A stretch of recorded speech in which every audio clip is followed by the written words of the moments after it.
Don't you find that people feel like they're making sacrifices, and sometimes it's a sacrifice the other person doesn't even necessarily want? 100%. What do you do in that situation? Hey everybody, welcome to another episode of Relationship Theory. I am your co-host, Tom Bilyeu, and I am here with the lovely and esteemed Lisa Bilyeu. It always feels weird that you make me say my own name. I don't know why. All right, from now on I will say it. No problem. All right. Love the idea of mutual sacrifice. How do you employ that concept on a daily or weekly basis? What specifically do you do to sacrifice for each other? Love the idea of mutual sacrifice? Yeah, so like I assume he means so like I'm going to sacrifice certain things for you, you're going to sacrifice certain things for me. Is this something we've talked about before? It's like code names matter, so I've never thought of anything as sort of code name mutual sacrifice. So what are things that we sacrifice for each other? Ready, go. Oh, Okay, so what are things that we sacrifice for each other? I mean, so relationships to me are all about compromise, which you could say is a sacrifice. So it is all manner of thing. I mean, so let's take, God, what are ways that we sacrifice for each other?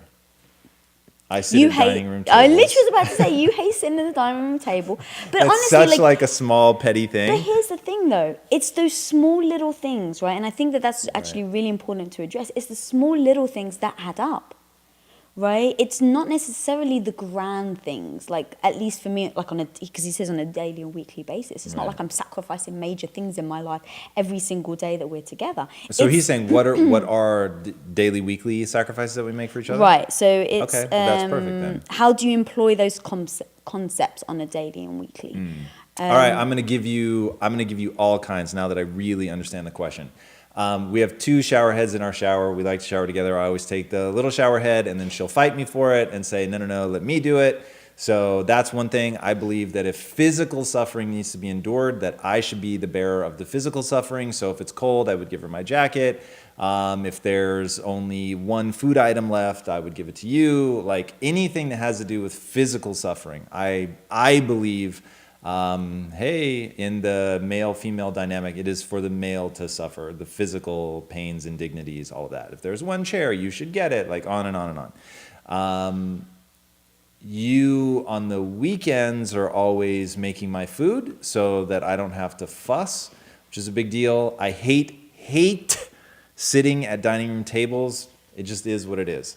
But you love it, and it's over time like become this like bigger and bigger thing. So like I will sit at the table for her. You know what? The whole team now start like saying things like, "Oh, we're chewing together, Lisa." Yeah. God damn you, Billy. That was funny when Jared was like, "Okay, we're ready to sink our mandibles."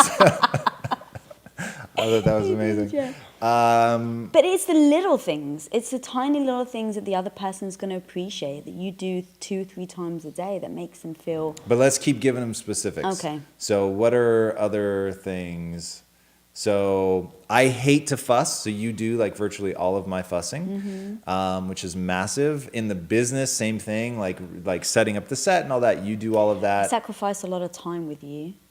For the ambition, for schways, yeah. for schways. So like even when I'm really sick or something's going on, like, you know, our puppy was really ill. Like there's certain things where it's like, he's like, I have to do this. I have to go and do this speech. I have to go meet this person for dinner.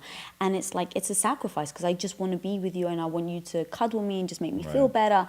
And so it's like, I'm sacrificing that. But I don't ever hold it against you because you're always sacrificing for me. Right. You know, when it becomes, I think, one-sided is when it becomes a real problem.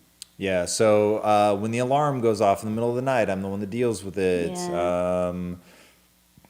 God, let's keep going. There's so many little things that we do. 9 times out of 10, I put the babies to bed because it's like a physical thing. It's a pain in the ass. Right. I switch the light off every night, even though she has a light switch right next to her side of the bed. I can't reach it. He still gives me shit about this. That one makes me laugh. So we've got 2 light switches on either side of the bed. Yeah. I can't reach because my arm's shorter. So I have to really stretch over and I start knocking shit over. Anyway. So I'm always switching the lights off. Yeah. That's a major sacrifice that I don't want to go overlooked. But it's little stuff like even that. on shoot days when we've got big shoots, like it's a big deal on the production side of things, but I'll always stop and make you breakfast no matter what. Yep. That's a self-imposed thing. Never It quite is, understood that yeah. one, but yeah. I Actually. mean, I understand it because I know you so well. Actually, that's an interesting thing. Making sacrifices for somebody that they don't even think of as a sacrifice, but you do. What do It's you not do that I then? don't think it's a No, I'm saying like sacrifice. other things, right? Where you're, so for instance, I think I'm making you breakfast. Like I'm sacrificing, Right. should be working, I should be doing this, but I'm going to do something nice for him. You don't care.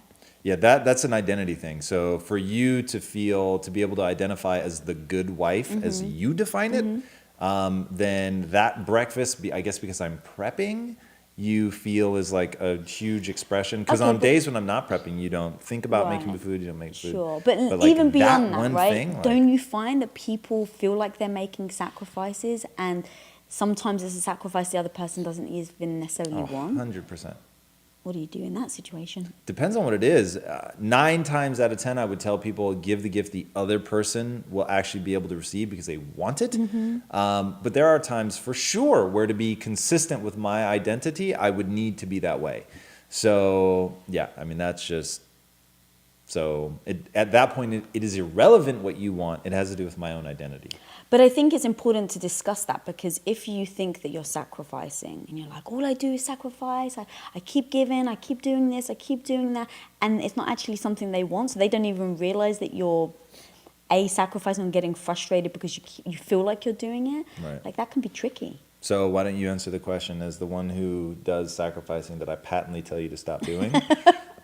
What's the driving force behind it? Yeah, I mean, I think it's really having the discussion of, is this for me or is this for him, right? So now that I've recognized that making you breakfast on shoot days, like you don't really care, all right, so you don't care, but no, it actually does make me feel a certain way, and it makes me feel good about myself, Sure. and it makes me feel like, back to identity, that I am the wife that I say I want to be, and so even if you don't care, like, I'm still going to do it. But I recognize now that it's for me. I don't think there's anything wrong with that. Yeah. Like, to be the person you want to be, yeah, I get it. So I think acknowledging it and not being annoyed, like I could see some people being annoyed that wasn't appreciated. Right, but that's So exactly, that's it's what I like, mean. hey, like, don't be annoyed with me because it's not something that I value, and I won't be annoyed with you for doing something because you value it. Yeah, you brought that to the table, like give the gift that the other person wants, not the gift that you want. And I think that actually came at Christmas time, where it's like, you think, oh my God, they're going to love this, but really it's because you would love it. Yeah. And then you realize that they don't actually, or so it's like, just what is the gift that that other person wants? What is the sacrifice that they are asking you to do? Instead of guessing what the sacrifice is and then getting bitter that they don't recognize it.